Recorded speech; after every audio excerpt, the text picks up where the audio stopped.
All right, y'all, welcome to the Scott Horton Show. I'm the director of the Libertarian Institute, editorial director of antiwar.com, and author of Provoked, How Washington Started the New Cold War with Russia and the Catastrophe in Ukraine. Sign up for the podcast feed at scotthorton.org or scotthortonshow.com. I've got more than 6,000 interviews in the archive for you there going back to 2003. And follow me on all the video sites and X at Scott Horton Show. All right, you guys, on the line, I've got Bill Pepin, and I got to be above board. There's a conflict of interest here. This guy is my coffee dealer. So this is not just a regular interview, but we are going to be talking about economics. But welcome to the show, Bill Pepin from Moon Does Artisan Coffee, the coffee that I drink every day. How are you, man? I am doing great.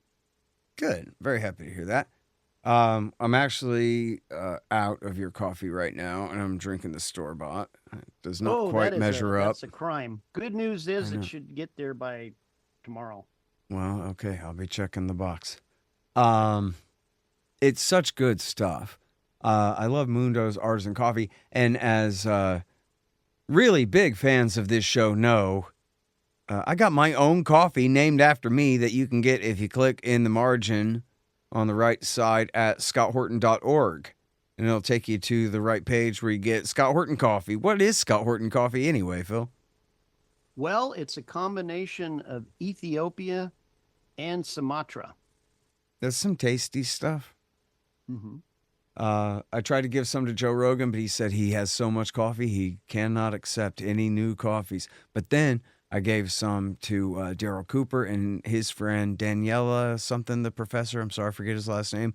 And then the rest went to Duncan Trussell. So if you see Duncan Trussell talking really loud and really fast, you know that that was Phil's coffee, helping to propel that guy along. Although, you know, he was really like that before I gave him the coffee. So I don't know. But anyway, he was very grateful and was very happy to have a bunch of bags of coffee. So maybe if I send him the book, he'll be like, oh, yeah, the guy whose name is on my coffee. But, yeah, so listen, man, it must be an interesting business to be in the coffee business. How's business going lately, you know? Well, it's been steadily growing. We transitioned from being a coffee house / roastery, and we decided for economic reasons around Lake Livingston to just focus on the roasting part of the business. So we shut that part of the business down, and now we're totally a national online coffee roastery. And we're definitely getting help from your show to be that national coffee. Oh, great. Well, that's definitely great to hear. So Moon Does Artisan Coffees is a little bit of a mouthful. What if I was a little bit slow and didn't get the joke? Would you please explain?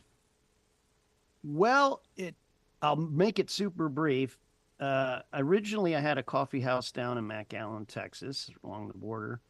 And when I didn't roast coffee, so when I was going to open the shop up, I went hunting for coffees. And back in those days, it was just when the internet was starting. So you'd go down the library and look up industries. And I happened to find this company I never heard of called Starbucks. And I called them. And they were rude. The lady was very rude. And she says, well, we only supply our own outlets. We do not sell to the public, even though they were listed under coffee roasters. So that kind of stuck in my mind. And I went ahead and started my coffee house. And then when we decided to sell it, because we were having kids and we wanted to focus on the family. And I told my wife, if we ever get back in the business, I want to roast my own coffee, and we'll be the anti-Starbucks, and we'll call ourselves Moon Does. It was just a joke. I just joked with but she loved the name. And then a number of years later, we had an opportunity to open a coffee house, and we said, hey, let's call it Moon Does. I said, well, that was just a joke. But my daughter and son and wife all liked the name, so that's how we became Moon Does, the anti-Starbucks coffee roaster. That's great, because no offense to people in the audience who like Starbucks, but I hate Starbucks coffee, man. I don't want no fancy this and that stuff. I just want black coffee with a little bit of sugar in it, and then theirs is just always so nasty, man. Well, there is a reason. that the coffee is very different. For one thing, I only deal with single origin specialty coffee. It's the top 1% of all coffee produced. It's the best of the best. And Starbucks is so big that they really cannot, they would wipe out the entire specialty coffee industry. So they sell stuff that's below the 1%. They have to because of the sheer size of their outfit. And then because they mix all these different coffees and they're not single, I'm talking about their primary coffees they use for espresso and all that to make their drinks. That's a blend of who knows what. I blend with a purpose. Like your blend was blended to create a certain type of coffee for make it a good morning beverage. And but with them, it's blended because of they have to. They don't, so you got coffees from all these different sources randomly thrown together. So Starbucks roast very, very dark, and that kind of covers up everything. So if you roast the coffee extremely dark, you get the dark taste dominates. We do dark roast, but I do it my way. My dark roast is several shades lighter. It still has a nice dark flavor to it, but you can still taste the characteristics of the bean. I don't like that level of roasting. And that's one way where the anti-Starbucks, we simply do not roast what they call the Seattle style of roasting, which is very dark. There's a lot of roasters out there do it. Black Rifle pretty much roasts their coffee that level too. We just personally didn't like it, so we do it our way, and people are really responding to it. So that's, we just do what we do. We are who we are. Well, good. All right, so this shouldn't be too bad of an infomercial. Let's talk about economics. How's the international coffee business lately? A mess. Why? Well, COVID started the problem. When we first got in the business in 2021, coffee was quite a bit less expensive than it is raw coffee. I'm talking about the imported stuff I get down in Houston that is unroasted. Then I roast it. It's more than doubled since then. That's the first problem. Supplies are not as stable as they used to be. It started out being affected by COVID. Then the next big problem is the drought in Brazil last year. Brazil is the number one producer, hands down, of coffee in the world. They produce a lot of the lower grade stuff that ends up in Maxwell House and Folgers and all those types of, the mass produced coffees. They're a big producer of that, but they also have high quality specialty coffee too. They had a serious drought and it caused ripples throughout the whole industry. Coffee is traded a lot like oil. It's a world commodity. And if a major producer has problems, it affects the other, because everybody starts changing their coffee buying habits. The roasters have to switch over to different coffees and things of that nature. So that is a big part of it. So we've already got record high prices for raw coffee because of the drought and still some effects from COVID with the shipping problems that caused. So those factors are already in place. And then now we got this tariff. So the tariff is now creating even more uncertainty, especially since it's on again and off.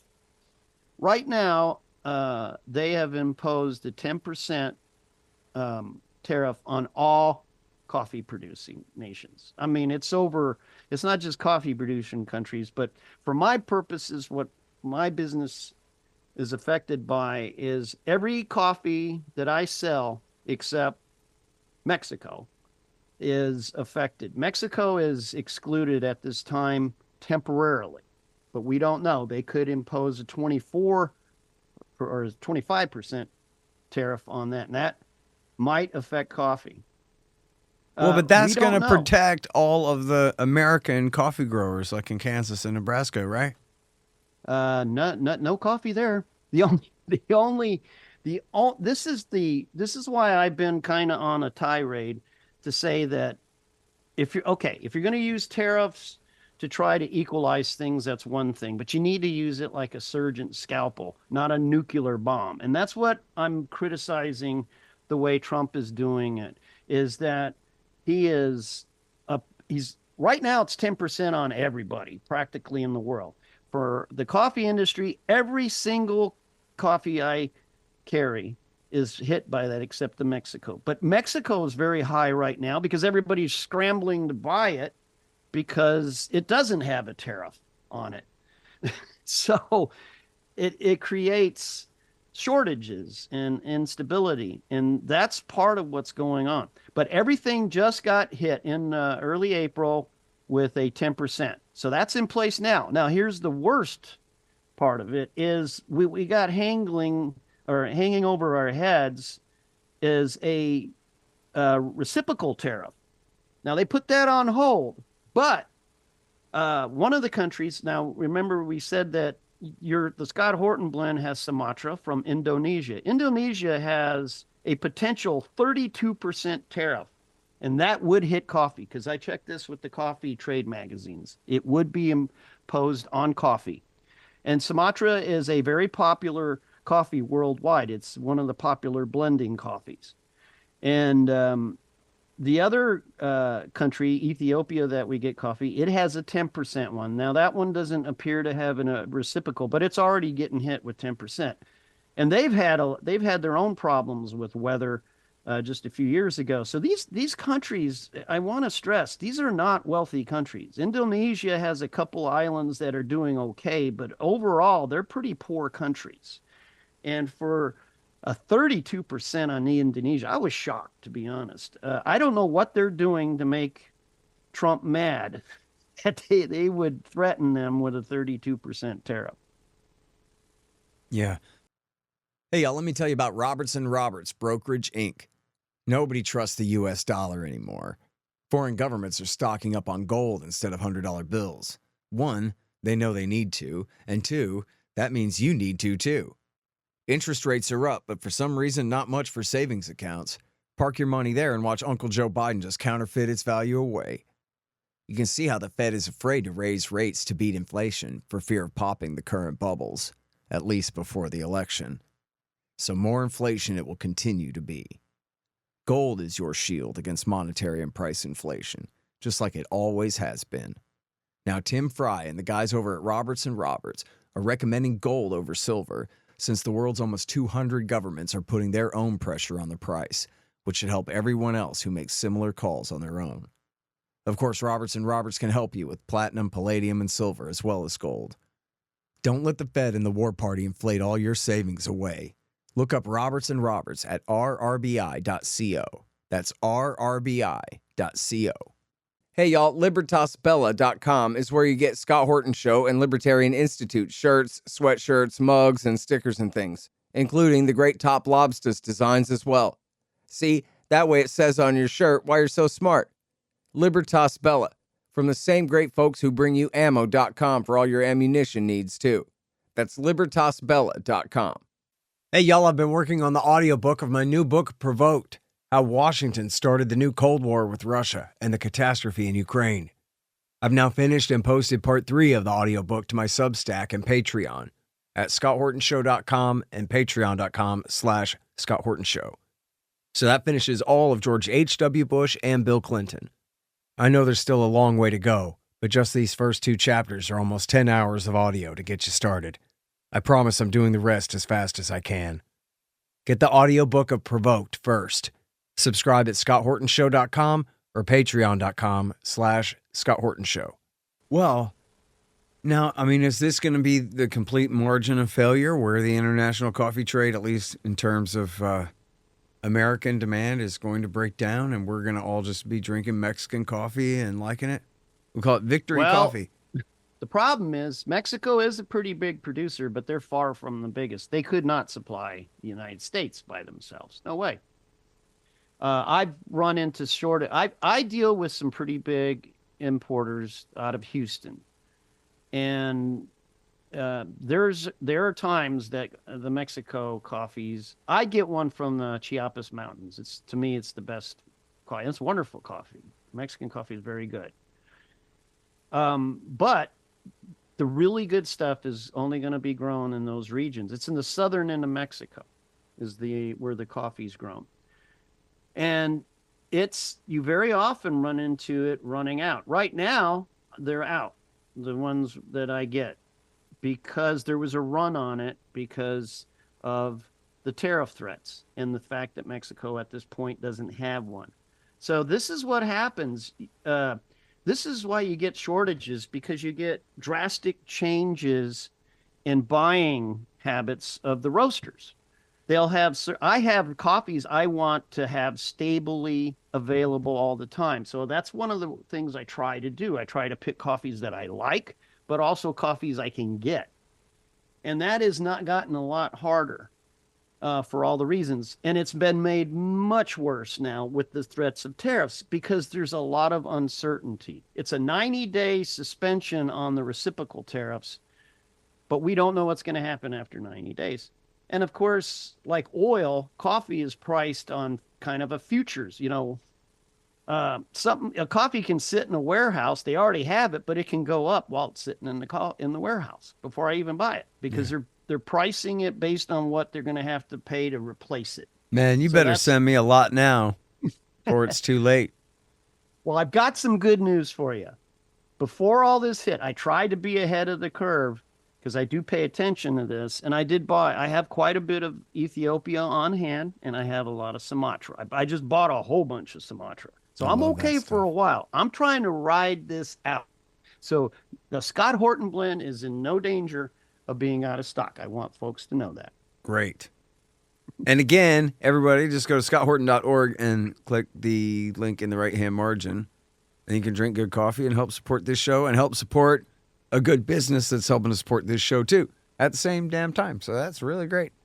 And I think it's important, Scott, for folks to realize just how big the coffee industry is in the United States. But it's important to know what part of the industry is big. We do not grow coffee, as we've discussed. Hawaii only produces a tiny bit. It's $50 to $80 a pound. So only affluent coffee customers can even afford Kona. I can't even get it here locally. I don't think it makes it past the West Coast, so little of it's produced. So the big part of the industry is what you do with the raw bean. It's the processing, it's the roasting, and then it's the coffee houses, which are very struggling now. Coffee, I've been reading in the trade magazines that coffee houses all across America are having a hard time making a profit because of the record high cost of coffee. They can't just jack up the cup of coffees, 100% or whatever without risking losing customers. So they're trying not to raise prices, but their profit margins are pretty thin. Inflation is such a destructive force. It is behind everything, I always used to like to say about how the Federal Reserve is really, just take almost any even social problem in this country, it all comes back to this inflationary money. But then, of course, the Congress that passed the act, the presidency that signed it. But still, it's just, and I'm not the best, economistician or whatever those guys are called, but and I don't know exactly all of the pluses and minuses of hard money, but I know it's got to be better than this. Well, there's certainly the inflationary dollar.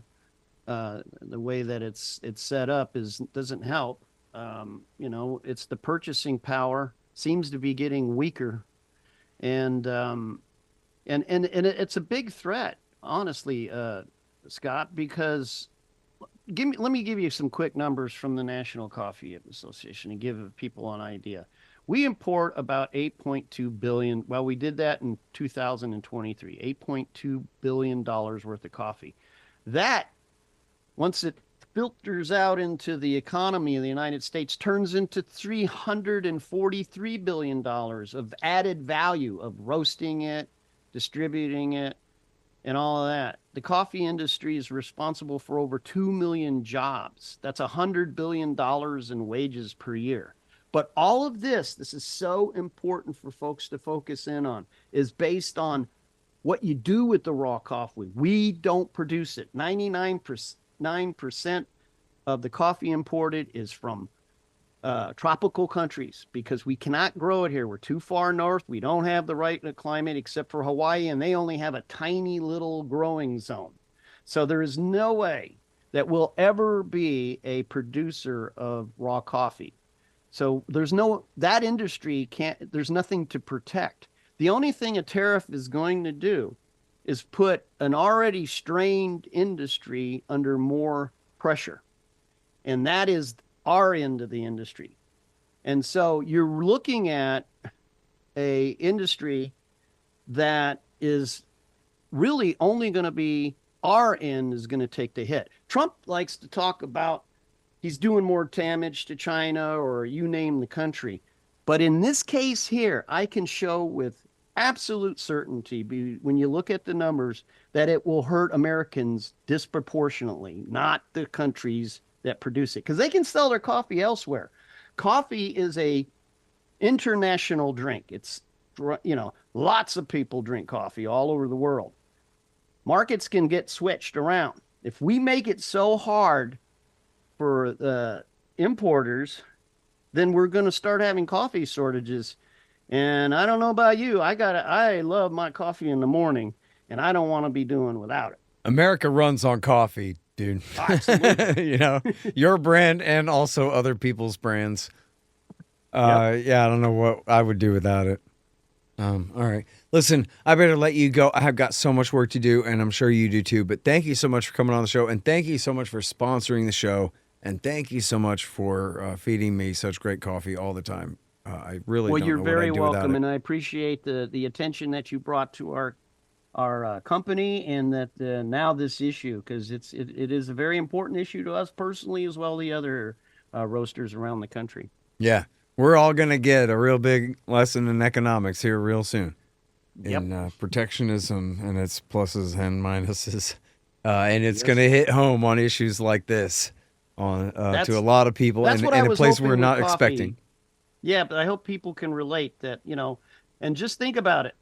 Coffee's nice and relatable for a lot of people, but spices, just think about all the things that are not grown in the United States that we depend on in our food chains.